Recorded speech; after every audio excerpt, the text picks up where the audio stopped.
It is the evening of June 3, 2015. Flood water has displaced fuel from the storage tank underground at the fuel station at Circle. What we know is that a cigarette butt was dropped on the water, triggering a big explosion and a huge fireball that turned the skies orange. The flames continued to burn.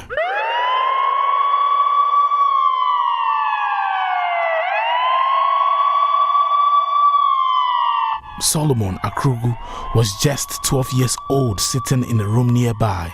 He suffered severe burns on his face. It completely disfigured him.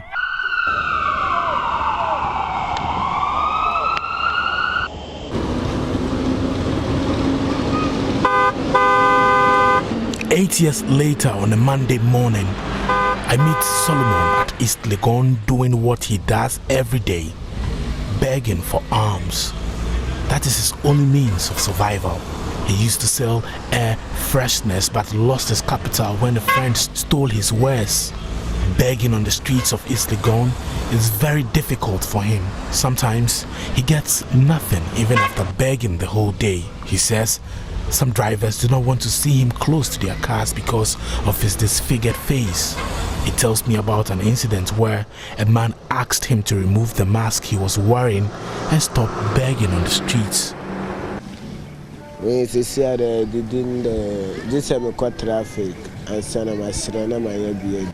I only get food to eat when I go to the traffic light to beg for money. Many people do not give me money there. Some of them sack me when I get closer to their cars. Some of them think I am wearing a mask. A man once told me to go and look for a job and stop wearing the mask. A lot of people tell me that.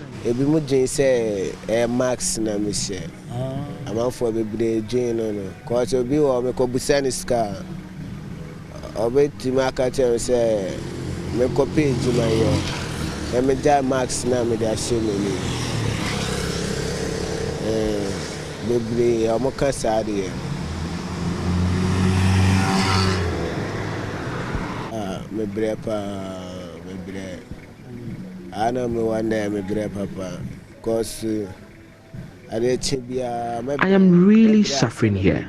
The hardship is real.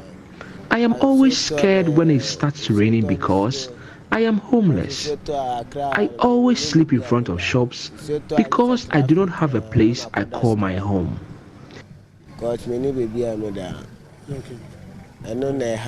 Solomon's parents separated after the fire destroyed their house at Circle. He fears no woman will be attracted to him because of his disfigured face. He says marriage will be difficult because no woman is attracted to him.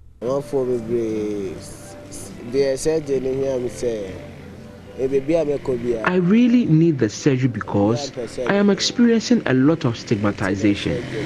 People do not want me closer to them because of my disfigured face. That's why I need the surgery. Because that will also help me get a woman to marry later in life. For now, no woman wants me. Even the drivers in cars find it difficult to give me money. Nobody wants me around.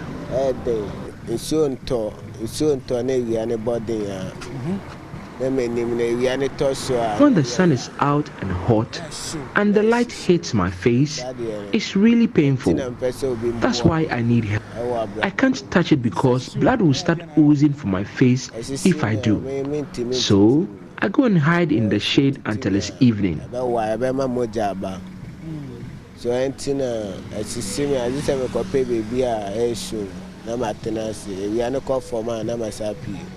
He's pleading for a job as a tiler and is also begging for assistance for plastic surgery. There are many Solomons out there who are living the trauma of the June 3 floods. Victims of the disaster, including Solomon, are yet to be compensated. Last year, the One Ghana movement reminded the government to do so. Yes, a member, Senyo Husi. As expected, authorities trooped in to this very space and on the streets, promising, as usual, to bring perpetrators to book. 7 years on, no one has been held accountable for this very avoidable disaster. The government of the day and the government today have all but paid lip service to justice, accountability, and commensurate compensation for victims. The One Ghana movement has since 2017 been pursuing justice for the persons affected. One of their lawyers, Samson Ladi Anyenini, led the matter in court in 2018. The case is still pending. He says it has been a very slow process. Because there have been what we call interlocutory processes in the course. But just very recently, we seem to have cleared some of the hurdles. So actually, we're in court, this week. Apart from the plaintiffs that were mobilized by One Ghana movement, we know, as a matter of fact, later, as we discovered, that there were many more who were affected who are not part of the suit in court. Some had left to their villages. Some had left to their hometowns, various places. It's unfortunate that the law has a limitation period within which you can take a suit.